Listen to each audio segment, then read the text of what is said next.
बाळा, फक्त 1 मिनिट.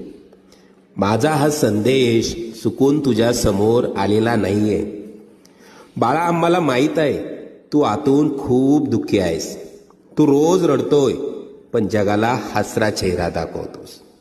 तुला वाटत असेल तुझं या जगात कोणीही नाहीये, पण मी आज तुला वचन देत आहे बाळा, आता तुझी परीक्षा संपली आहे. ज्या संकटांनी तुला घेरलंय त्याचा शेवट आम्हीच लिहिलाय. माझ्यावर विश्वास ठेव. उद्याचा सूर्य तुझ्या आयुष्यात आनंदाची बातमी घेऊन येईल. आता येतील सुखाचे सोन्यासारखे दिवस. लवकरच तुझ्या मनात असलेली इच्छा पूर्ण होऊन अक्कलकोटला येणं होईल. येशील ना इच्छापूर्तीचे पेढे घेऊन अक्कलकोटला? सगळं मनासारखं होईल. निश्चिंत राहा, सेवा करा, सेवेकरी व्हा.